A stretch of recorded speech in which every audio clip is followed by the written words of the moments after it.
శ్రీ గురుభ్యో నమ. గురుర్బ్రహ్మ గురుర్విష్ణు గురుర్దేవో మహేశ్వర గురు సాక్షాత్ పరం బ్రహ్మ తస్మై శ్రీ గురవే నమ. అస్మద్ గురుచరణారవిందాభ్యాం నమ. నిన్నటి మన మహాభారతంలో ఆ ఉత్తర కుమారుడు విజయంతో నగర ప్రవేశం చేస్తున్నాడు అనేటువంటి విషయం తెలుసుకుని అమితమైనటువంటి ఆనందాన్ని పొందాడు తండ్రి విరాటుడు. ఆ వచ్చినటువంటి అతడికి చాలా చక్కగా స్వాగతం ఏర్పాటు చేశాడు. అంతేకాకుండా వచ్చిన తర్వాత అతన్ని చాలా చక్కగా అభినందించి అతన్ని ప్రశంసించాడు. అసలు నువ్వు ఏంటయ్యా ఆ భీష్ముడిని ఎలా ఎదుర్కొన్నావు, ఆ ద్రోణాచార్యుడిని ఎలా ఎదుర్కొన్నావు, ఆ ద్రోణపుత్రుడైనటువంటి అశ్వత్థామని ఎలా ఎదుర్కొన్నావు, ఆ దుర్యోధనుడిని ఎలా ఎదుర్కొన్నావు, నువ్వు అసలు అంత మహాపరాక్రమవంతులే వాళ్ళని నువ్వు ఎలా ఎదుర్కొన్నావు అనేటువంటి విషయాలన్నీ కూడా ప్రశ్నించాడు. అలా ప్రశ్నిస్తే దానికి ఆ మాటలన్నీ కూడా తండ్రి పలికినటువంటి మాటలన్నీ కూడా చాలా శ్రద్ధగా ఉత్తర కుమారుడు విన్నాడు. విన్నటువంటి వాడై ఆయన ఈ విధంగా చెబుతున్నాడు. నమయా నిర్జితా గావః నమయా నిర్జితాః పరే కృతం తత్సకలం తేన దేవపుత్రేణ కేనచిత్. ఓ తండ్రి, ఇదంతా నా విజయం అనుకుంటున్నావు నువ్వు? ఇదేమీ నా యొక్క విజయం ఏం కాదు. అసలు నేను ఏ గోవుల్ని జయించలేదు, శత్రువుల మీద విజయాన్ని నేను సాధించలేదు. ఈ సమస్త కార్యాన్ని ఎవరో ఒక దేవకుమారుడు చేశాడయ్యా. సహి భీతం ద్రవంతం మాం దేవపుత్రోన్యవర్తయత్ సచాతిష్ఠత్ రథోపస్థే వజ్ర సంహరణో యువా. నేను భయంతో అసలు ఆ సేనను చూసి, ఈ సేనను నేను ఎదుర్కోగలనా, నిస్సహాయుణ్ణి నేను, మహా గొప్పదైనటువంటిది ఆ సేన, నేను ఎదుర్కోగలనా అని భయంతో పారిపోయి తిరిగి వస్తుంటే వజ్రంలా బలిష్టమైన శరీరం కలిగినటువంటి ఒక గొప్ప యువకుడైనటువంటి దేవపుత్రుడు వచ్చాడు. వచ్చి నన్ను మరలించి ఆ స్వయంగా రథం మీద రథికుడే ఆయనే కూర్చుని అప్పుడు మళ్ళీ యుద్ధానికి బయలుదేరి తీశాడు. తేన త్యా నిర్జితా గావః కురవశ్చ పరాజితాః తస్య తత్కర్మ వీరస్య నమయా తాత తత్కృతం. అతడే గోవులన్నీ కూడా జయించి తెచ్చాడు. ఈ కౌరవులందరినీ కూడా అతడే ఓడించాడు. ఇదంతా కూడా ఆ వీరుడి పనయ్యా, నేనేమీ చేయలేదు అని చెప్పాడు.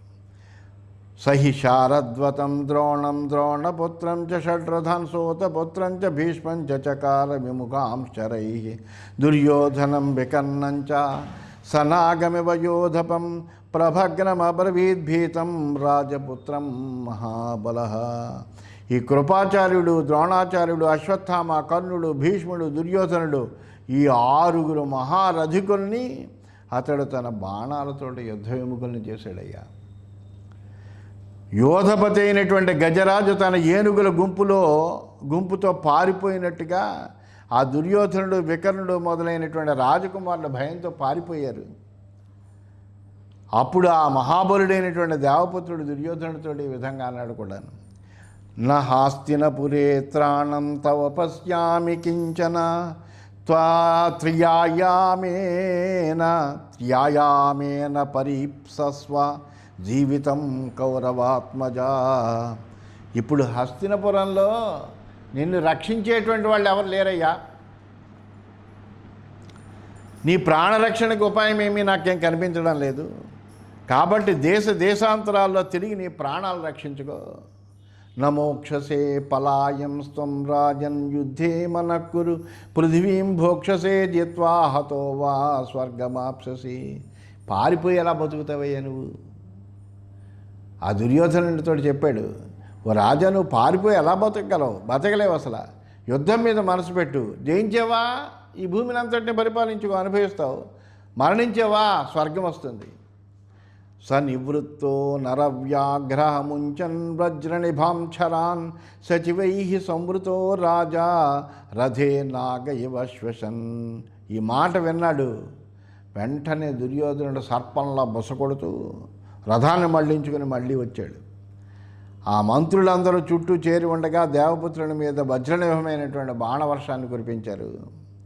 తం దృష్ట్వా రోమహర్షోభూత్ ఊరుకంపశ్చ మారిష సతత్ర సింహ సంకాసం అనీకం యథమక్షరై. ఆ సమయంలో దాన్ని చూసినటువంటి నాకు రోమాలు నెక్కబడుచుకున్నాయి. ఆ యుద్ధం చూసినాం, కాళ్ళు వణికిపోయాయి. కానీ ఆ దేవపుత్రుడు తన బాణాలతో సింహ సమాన పరాక్రమం కలిగినటువంటి దుర్యోధనుణ్ణి, అతని సైన్యాన్ని కూడా తప్పింపచేశాడయ్యా. తత్ప్రణుజ్యరథానీకం సింహ సంహననో యువ కురూంస్తాన్ ప్రహసన్ రాజన్ సంస్థితాన్ హృతవాససః. ఏకేన తేన వీరేణ షడ్రథాః పరినిర్జితాః శార్దూలేనేవ మత్తేన యథా వనచరా మృగాః. అతడు ఎటువంటి వాడంటే సింహ సమాన విక్రముడు, సింహంతో సమానమైన దృఢమైనటువంటి శరీరం కలిగినటువంటి వాడు. రథాలను అధిరోహించినటువంటి సైన్యాన్ని అంతటిని కూడా చిన్నాభిన్నం చేశాడు. చేసి నవ్వుతో ఆ కౌరవుల్ని నేలమే పడేశాడు. వాళ్ళ బట్టలు అపహరింపబడ్డాయి. మదించిన సింహం అడవిలో తిరిగే జంతువులను పరాభవించినట్టుగా ఆ దేవపుత్రుడు ఒంటరిగానే ఆ మహారథికులైనటువంటి ఆ కౌరవ వీరులందరినీ కూడా ఓడించాడయ్యా. క్వశ వీరో మహాబాహు దేవపుత్రో మహాయశాః ఏమే ధనమధాజైషీ కురుభిర్గ్రస్తమాహవే ఇచ్ఛామి తమహం ద్రష్టుం అర్చితుంచ మహాబలం ఏన మే త్వంచ గావశ్చ రక్షిత దేవసూనునా. ఆ మాటలన్నీ విన్నాడు విరాటరాజు. వెంటనే విరాటరాజు అంటున్నాడు, ఎక్కడున్నాడయ్యా? ఆ యుద్ధంలో కౌరవులను వశపరుచుకుని మన ఆవులందరినీ కూడా గెలిపించి తీసుకొచ్చాడు. నిన్ను రక్షించినటువంటి ఆ మహావీరుడు ఎక్కడున్నాడు? ఆ గొప్ప మహాపరాక్రమశాలి అయినటువంటి వాడు ఎక్కడున్నాడు? ఆ వీరుడైన దేవపుత్రుడు ఎక్కడున్నాడయ్యా? నేను ఒక్కసారి ఆ వీరుణ్ణి చూడాలి, ఆ పరాక్రమవంతుడిని చూడాలి, అతన్ని సత్కరించాలి అని నా మనసు ఉవ్విళ్ళూరుతోందయ్యా అన్నాడు. అంటే అప్పుడు ఉత్తరుడు చెబుతున్నాడు, అంతర్ధానం గతస్తత్ర దేవపుత్రో మహాబలః సతుష్వో వా పరస్వో వా మన్యే ప్రాదుర్భవిష్యతి. చెప్పాడు ఉత్తరుడు, తండ్రి ఆ మహాబలవంతుడైన దేవపుత్రుడు అక్కడే అంతర్ధానం అయిపోయాడయ్యా. కానీ అతడు రేపో ఎల్లుండో తిరిగి ప్రత్యక్షమవుతాడని మటుకు నేను అనుకుంటున్నాను అన్నాడు. ఏవం ఆఖ్యాయమానం తు ఛన్నం సత్రేణ పాండవం వసంతం తత్ర నాజ్ఞాసీత్ విరాటో వాహినీపతి. ఈ విధంగా సంకేతపూర్వకంగా చెప్పినప్పటికీ కూడా సర్వసేనాధిపతి అయినటువంటి ఆ విరాటరాజు ప్రచ్ఛన్నంగా ఉండేటువంటి అర్జునుడే ఆ దేవపుత్రుడు అనేటువంటి విషయాన్ని గ్రహించలేకపోయాడు. తత పార్థోऽభ్యనుజ్ఞాతః విరాటేన మహాత్మన ప్రదౌతాని వాసాంసి విరాట దుహితు స్వయం. ఆ తర్వాత ఆ మహాత్ముడైన విరాటుడి అనుమతితో బృహన్నల రూపంలో ఉండే అర్జునుడు యుద్ధంలో మహారథుల నుండి తీసుకొచ్చిన ఆ వస్త్రాలన్నీ స్వయంగా విరాటకన్యని ఉత్తరకిచ్చాడు.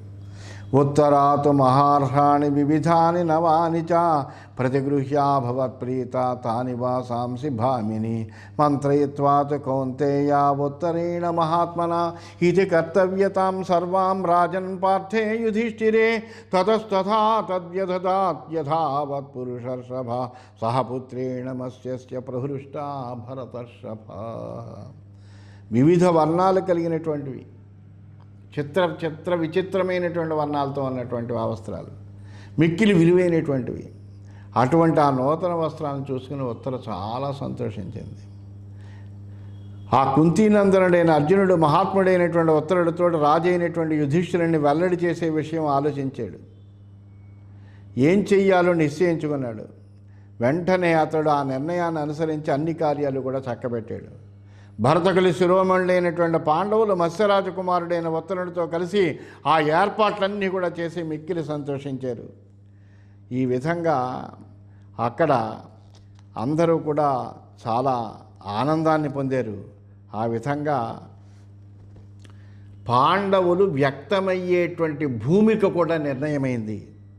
ఎందుకంటే వాళ్ళ యొక్క అజ్ఞాతవాస సమయం ముగిసింది. ఆ ముగిసిన సమయంలో ఈ పాండవులు ఎవరు ఈ విరాట్ రాజు కొలువులో ఏ రూపాల్లో ఇక్కడ సేవ చేశారు, ఇవన్నీ తెలియజేయవలసినటువంటి ఆవశ్యకతను గుర్తించి చేయవలసినటువంటి విషయాలన్నీ కూడా ఆలోచన చేసినటువంటి అర్జునుడు దానికి తగిన ఏర్పాట్లన్నీ కూడా చేశాడు. ఇది శ్రీమన్మహాభారతే విరాట పర్వణి గోహరణ పర్వణి విరాటోత్తర సంవాదే ఏకోనసప్తతితమోధ్యాయ. ఈ విధంగా శ్రీమన్మహాభారతంలో విరాట పర్వంలో గోహరణ పర్వం అనే ఉపపర్వంలో విరాట ఉత్తర సంభాషణ అనేటువంటి 69వ అధ్యాయం పూర్తయింది. మనం 70వ అధ్యాయంలోకి ప్రవేశించాము. ఈ వృత్తాంతాలన్నీ కూడా వైశంపాయనుడు జనమేజయ మహారాజుకి చెబుతున్నాడు. ఓ జనమేజయ మహారాజా, ఈ విధంగా ఆ కౌరవుల్ని జయించిన తరువాత తతస్తృతీయే దివసే భ్రాతరః పంచ పాండవాః స్నాతాః శుక్లాంబరధరాః సమయే చరితవ్రతాః యుధిష్ఠిరం పురస్కృత్య సర్వాభరణభూషితాః ద్వారిమత్తా యథా నాగాః భ్రాజమానా మహారథాః విరాటస్య సభాంగత్వా భూమిపాలాసనేష్వధా నిషేధు పావక ప్రఖ్యాః సర్వే ధిష్ణేష్వివాగ్నయః. నియమిత సమయం వరకు తమ ప్రతిజ్ఞను పాటించారు వాళ్ళు. అగ్ని వలె తేజస్సు కలిగినటువంటి వాళ్ళు ఆ 5 పాండవులు కూడా ఆ నేటికి అంటే ఆ విజయయాత్ర జరిగిన తర్వాత 3వ రోజుకి చక్కగా స్నానం చేసి తెల్లటి వస్త్రాలు ధరించినటువంటి వాళ్ళై రాజోచితమైనటువంటి భూషణాలన్నీ కూడా ధరించారట. రాజ్యసభలో ద్వారం వద్ద నిలిచి ఉండేటువంటి మదోన్మత్త గజరాజుల వలె వాళ్ళు శోభిల్లారు.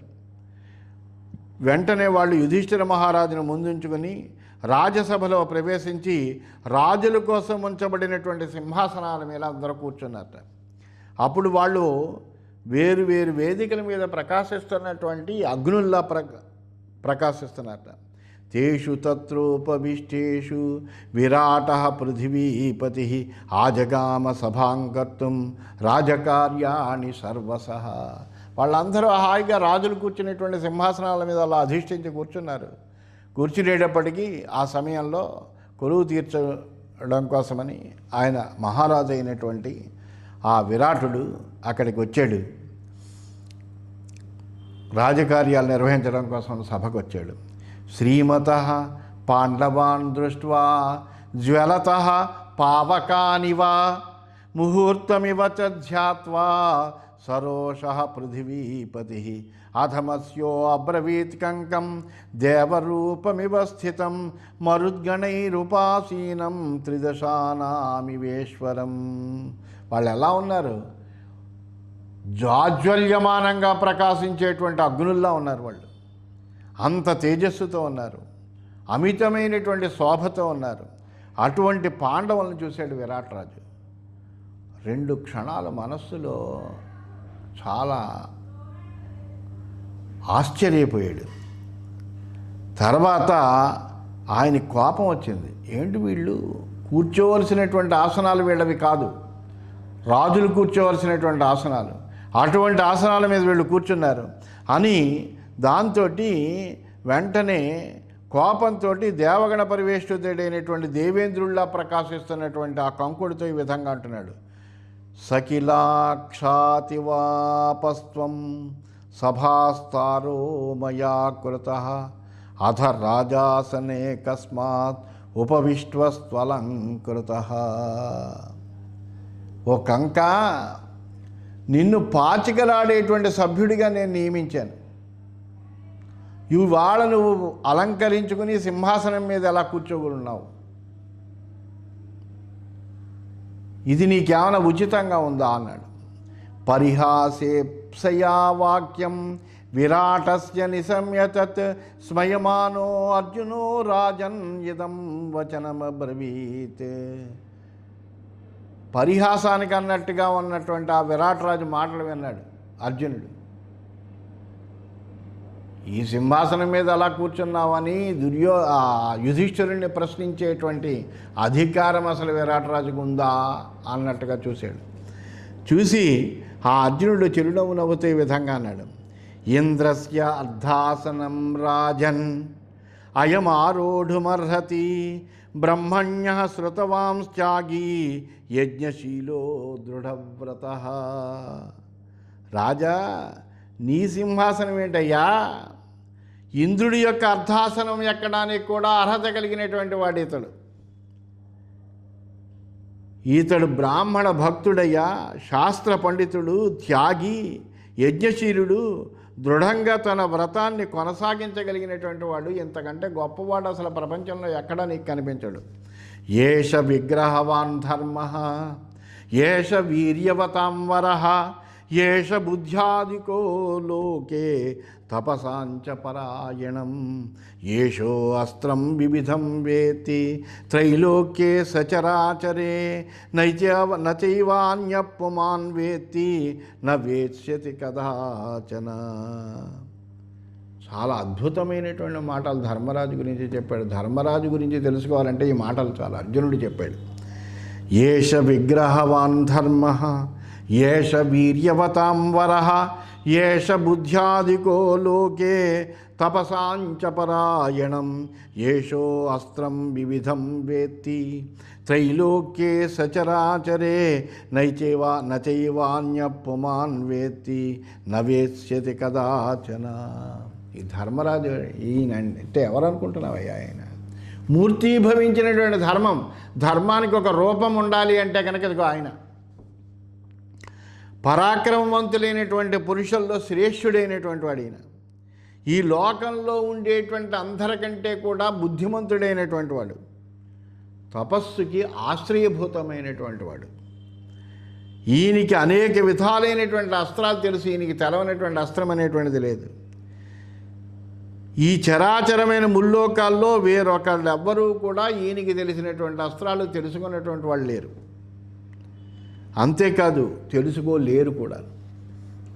నా దేవా నాసురా కేచిత్ న మనుష్యా న రాక్షసా గంధర్వయక్ష ప్రవరా సకిన్నర మహోరగా. దేవతలకు, అసురులకు, మనుష్యులకు, రాక్షసులకు, గంధర్వులకు, యక్షులకు, కిన్నరులకు, మహానాగులకు కూడా తెలియనటువంటి అస్త్రాలన్నీ కూడా ఈయనకి తెలుసు. అటువంటి వాడు ఈయన. దీర్ఘదర్శీ మహాతేజా పౌరజానపద ప్రియ పాండవానామతిరథ యజ్ఞధర్మపరో వశీ. ఇతడు దీర్ఘదర్శయ్య, మహాతేజస్వి. పట్టణాల్లో ఉండేటువంటి వాళ్ళకి, పల్లెల్లో ఉండేటువంటి వాళ్ళకి అందరికీ కూడా చాలా ఇష్టుడైనటువంటి వాడయ్యా ఈయన. పాండవుల్లోకెల్లా అతిరథుడైనటువంటి మహావీరుడు. యజ్ఞధర్మ అనుష్ఠానాల్లో లగ్నమై ఉండేవాడు ఎప్పుడూ కూడాను. మనస్సును, ఇంద్రియాల్ని ఎప్పుడూ వశంలో ఉంచుకునేటువంటి వాడు. మహర్షి కల్పో రాజర్షి సర్వలోకేషు విశ్రుత బలవాన్ ధృతిమాన్ దక్ష సత్యవాదీ జితేంద్రియ ధనైశ్చ సంచయైశ్చైవ శక్రవైశ్రవణోపమ. ఇతడు ఎటువంటి వాడు అనుకున్నావు? మహర్షి తుల్యుడు, రాజర్షి, సమస్త లోకాలందు కూడా ప్రసిద్ధి పొందినటువంటి వాడు. గొప్ప బలవంతుడు, ధైర్యవంతుడు, చతురుడు, సత్యవాది, ఇంద్రియ నిగ్రహం కలిగినటువంటి వాడు, జితేంద్రియుడు. ధనభోగంలోనూ సంగ్రహంలోనూ కూడా ఇంద్ర కుబేరులతో సమానమైనటువంటి వాడయ్యా. భోగంలో ఇంద్రుడితో సమానమైనటువంటి వాడు, ధనాన్ని కూడబెట్టడంలో కుబేరుడితో సమానమైనటువంటి వాడు. అందువల్ల ఇంద్ర కుబేరులతో సమానమైన వాడయ్యా. యథామనుర్మహాతేజా లోకానాం పరిరక్షిత ఏవమేష మహాతేజా ప్రజానుగ్రహకారక. ఇతడు కురువంశంలో మహాతేజస్వి అయినటువంటి మనువు సమస్త లోకాలను రక్షిస్తూ ఉండేటట్టుగా మహాతేజస్వి అయినటువంటి మహారాజు కూడా ప్రజలను అనుగ్రహిస్తూ ఉంటాడయ్యా. అందువలన ఇతడు ఎటువంటి వాడంటే అయం కురూణాం వృషభ ధర్మరాజో యుధిష్ఠిర అస్య కీర్తి స్థితాలోకే సూర్యస్యేవోద్యత ప్రభా. చాలా స్పష్టంగా చెప్పాడు. ఇతడు కురువంశంలో సర్వశ్రేష్ఠుడైనటువంటి ధర్మరాజు అయినటువంటి యుధిష్ఠిరుడయ్యా.